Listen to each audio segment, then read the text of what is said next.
Hey, back at it again, recording in the closet. Also, I know I made this video already like a few months ago, but I'm remaking it because the audio was trash in the original video. Also, I don't have any other video ideas to post. For those who don't know who I am, hi, I'm Renika Shedora and I'm an artist. If this is your first time to my channel, welcome. If it's not your first time, welcome back and thank you for staying through the bad audio. As you can see from the title of this video, I'll be talking about being an artist in the year 2025. I'll be giving my thoughts on issues other artists have to face and also my experience. I just want to say I love being an artist. Being an artist is the best parts of my life. It makes my life more colorful, more lively, makes it more interesting. Being an artist has introduced me to some really cool and incredible friends, including my friend Maddie, aka Trail Canvas on Instagram. You should check her out. She also has a YouTube channel.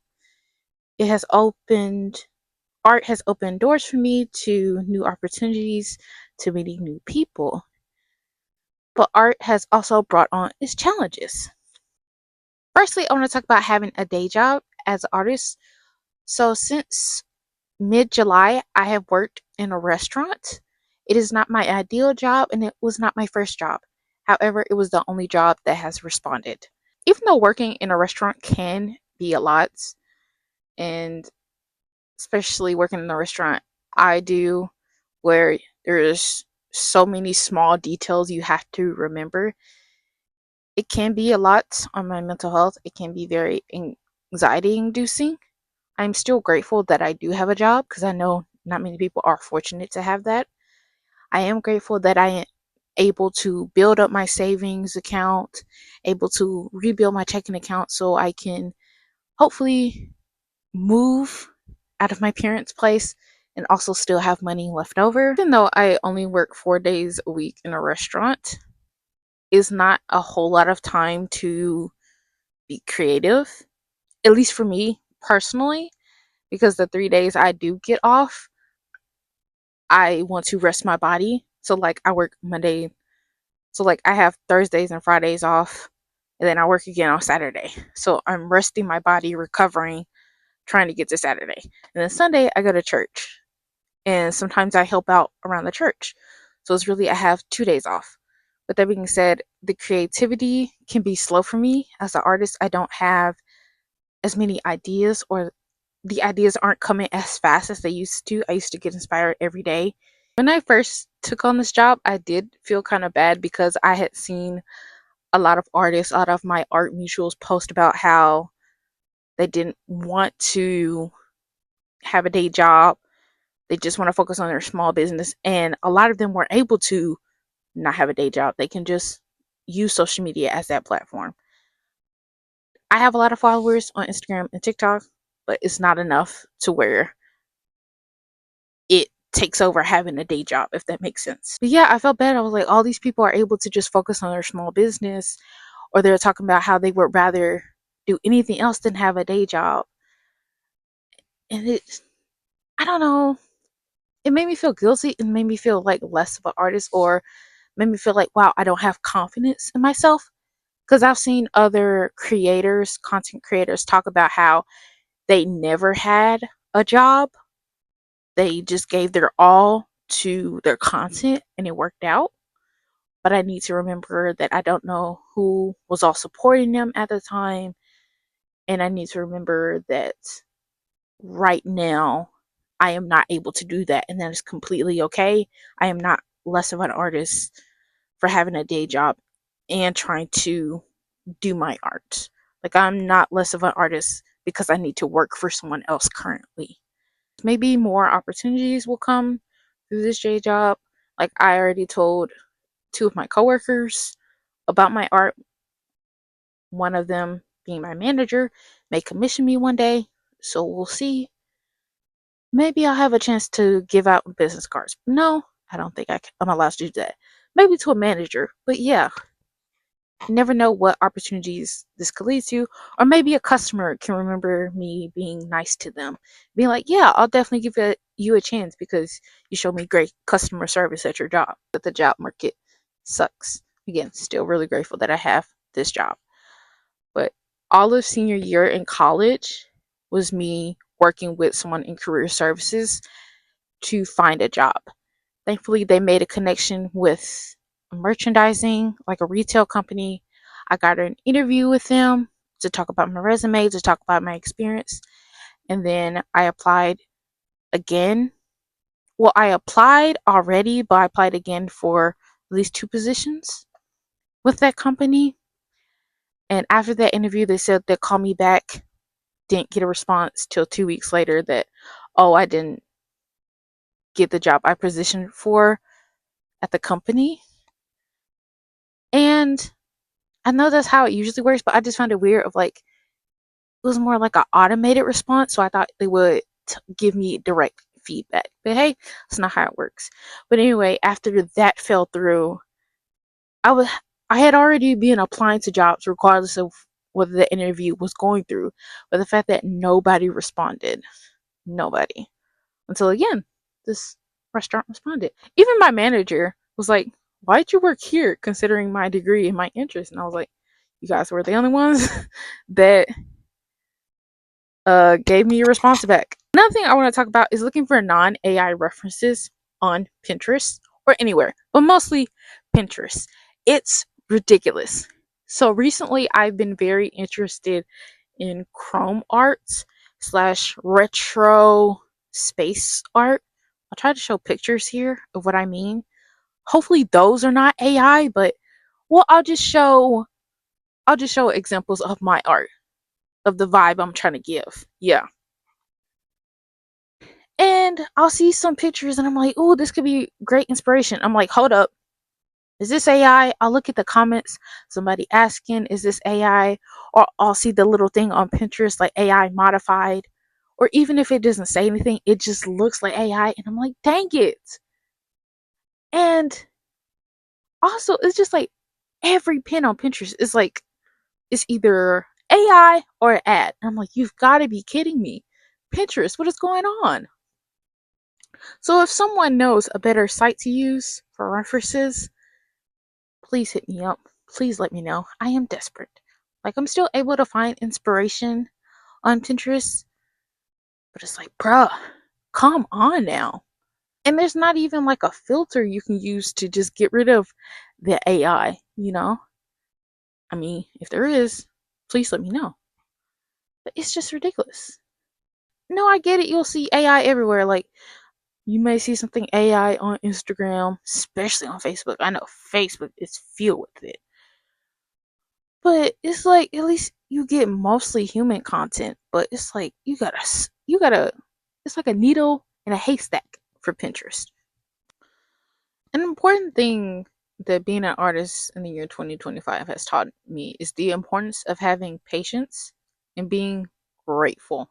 So my business has officially been open since July 2023.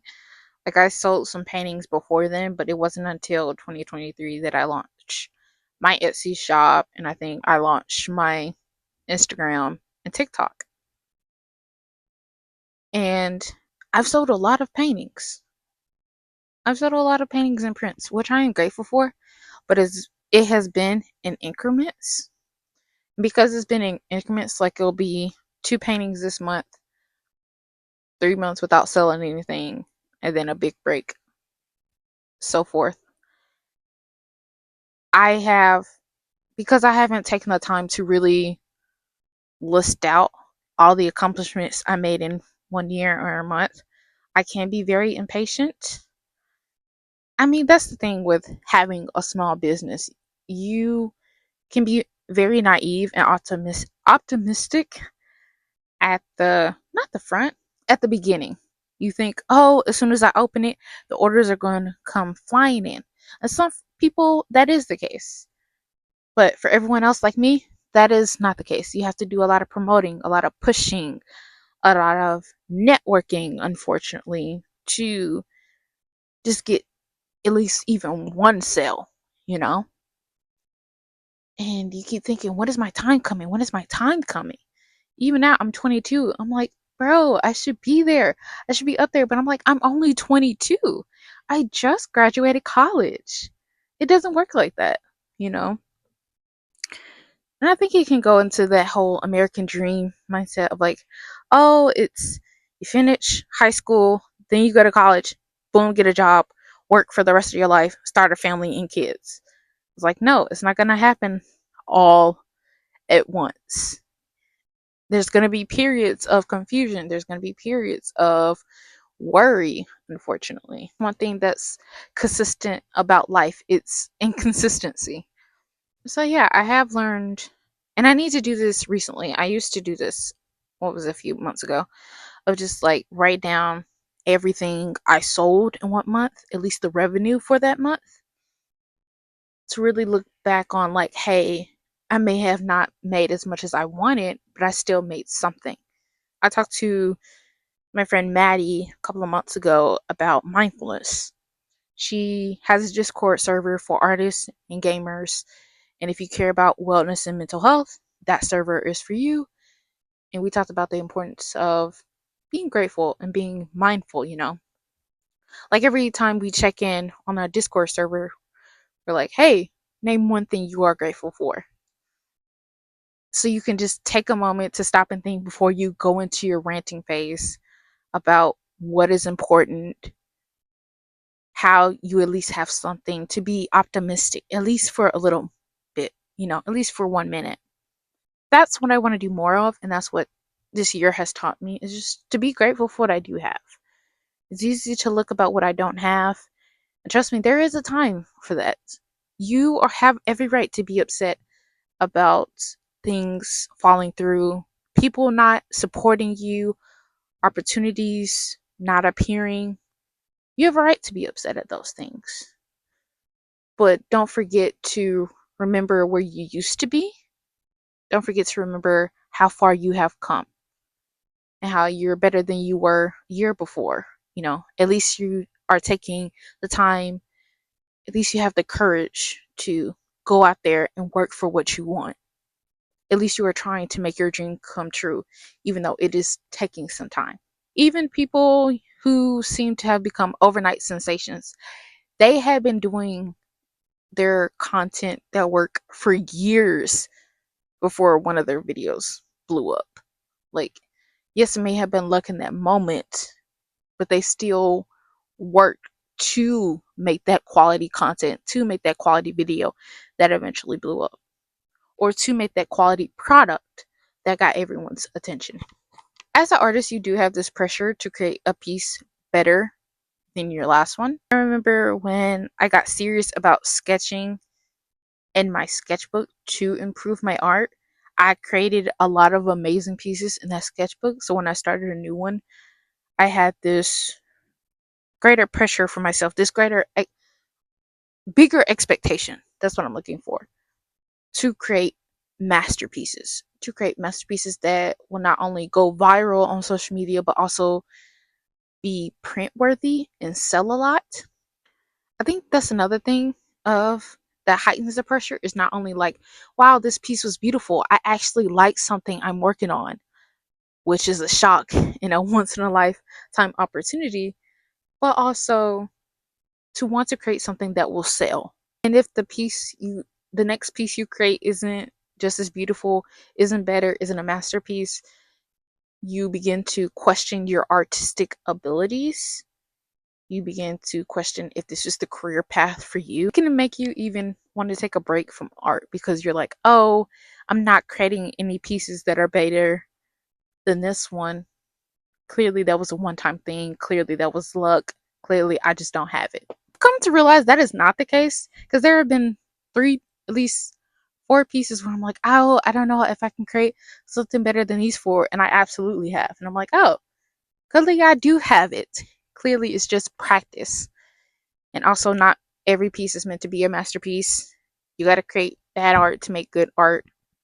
Got to make mistakes to make the right choices.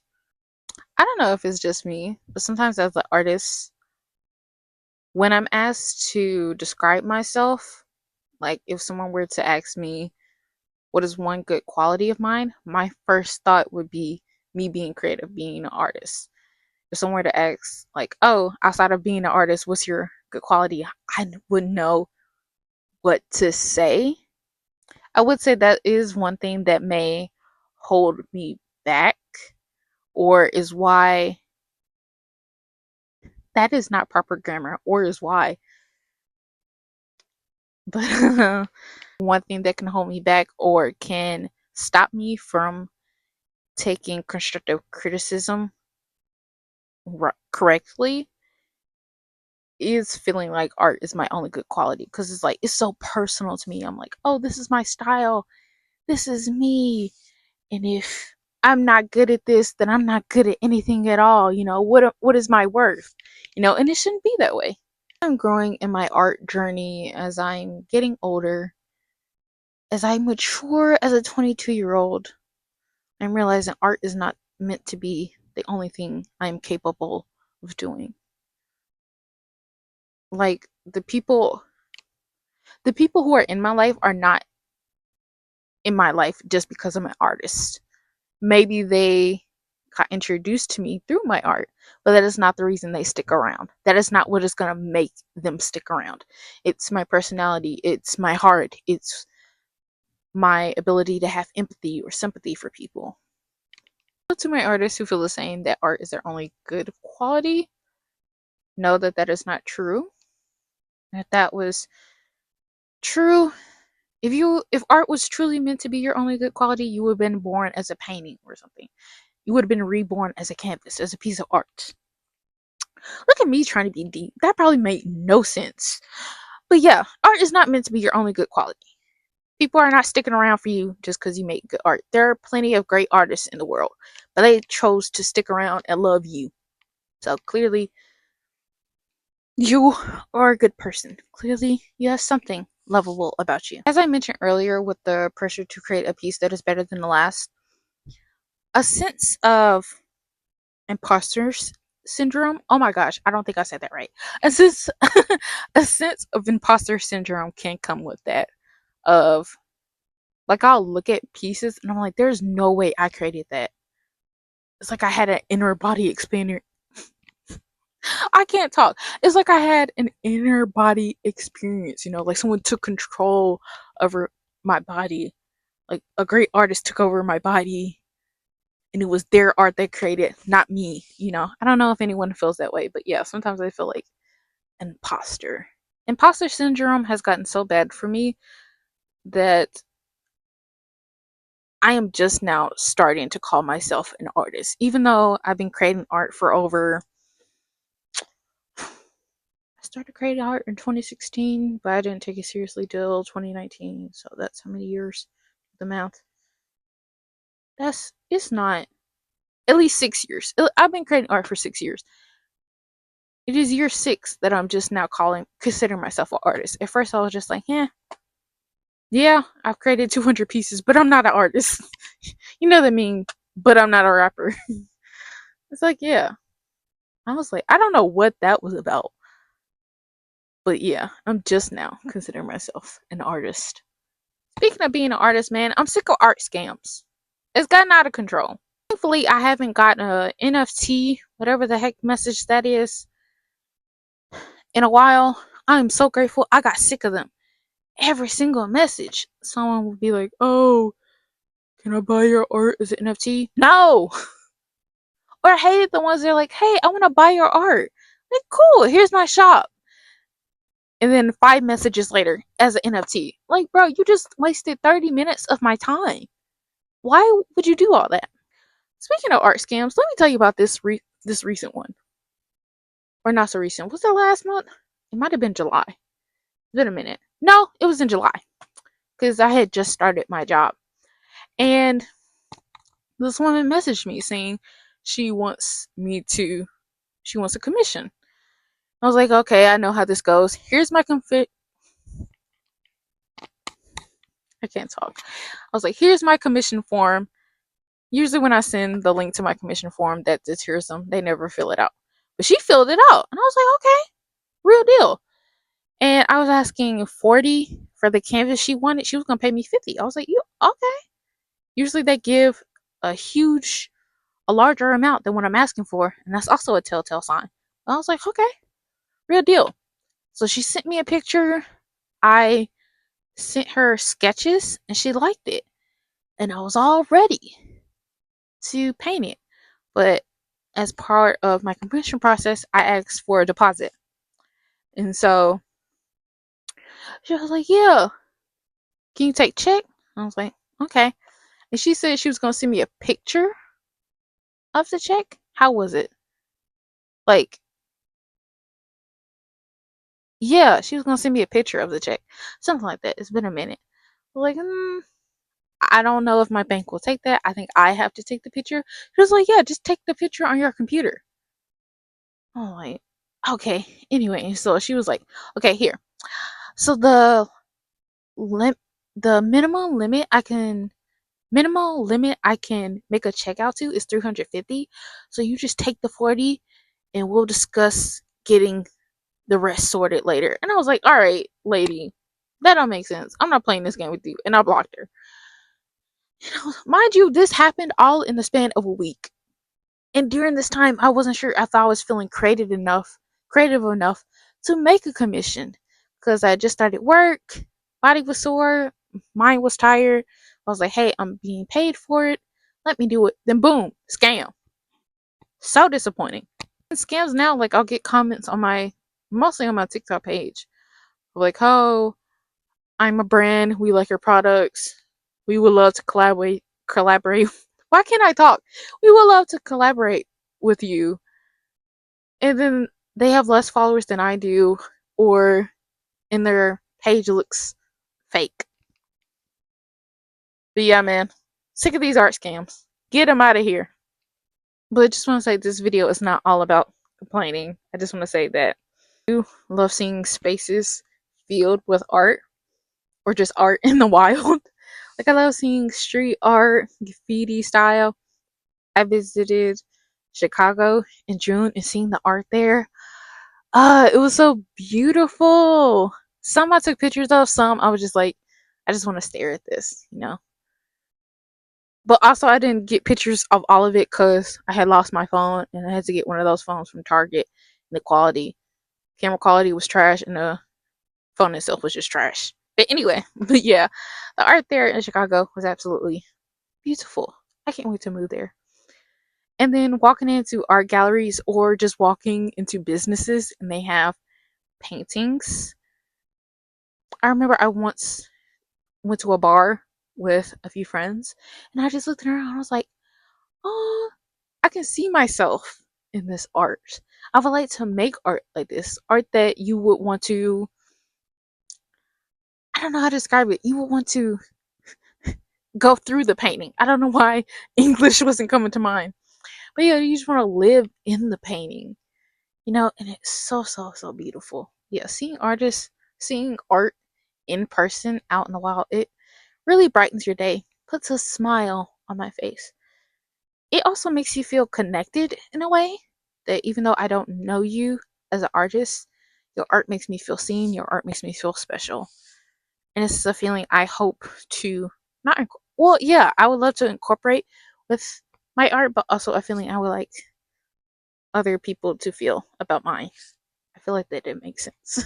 One last thing I want to talk about. Sometimes I do feel bad posting my art, especially everything going on in the world and everything going on in the United States of America where I live. I just don't, I don't know. It's just, I feel like now isn't the time to be making pretty pictures and posting it and trying to have a small business. But no, that's what they don't want in the world. I don't think the message of everything going on is to not do what you love. I think if anything, the message is, hey, life is too short. People need to be seen, people need to be heard. And if anything, I should use my platform and my art to speak about those issues while also trying to give, what do I want to say? While trying to give people an escape, if that makes sense for reality. give them something to hope for. Really what I want to do with my art. I want more of my art to speak about the issues in the world while also like, hey, provide an escape. Like, hey, here's a silly painting that makes no sense, but at least it's pretty. While also talking about issues of racism or mental health, you know? If you ever feel bad for posting your art, don't. Because there are people who post content that is rage baity, content that is harmful to communities, harmful to people, harmful harmful to people who are different than society's standards, and they don't care about the harm that they are doing. They're just doing it for the money. So don't feel bad for posting your art. Don't feel bad for posting content that is good, that is quality, that can actually make a difference in this world. Even though life is hard, try to have moments in your day, if you can. Try to have moments in your day, through your week, in your month, in your year, where you do something you love for you and you alone. And if you can't, I hope that time for you does come where you can do a hobby or do something for yourself or able to treat yourself in some way. I know this is a long video. If you made it this far, I thank you. I really, really thank you. And to my friend Maddie, who is probably going to watch this video again, I apologize for putting you through that and that you have to hear me repeat myself, even though you hear me repeat myself all the time in other videos and when we text. Oh well, we're friends for life, so you're used to it. Anyway, but yeah, that's all I have for this video of being an artist in 2025. Let me know your experience of being an artist. Let me know your thoughts on anything I have said. Let me know what other content you would like for me to create. Like I said, I'll try to be more consistent with my uploads as I can. All right, as always, have a good day, have a good night, have a good morning. Bye.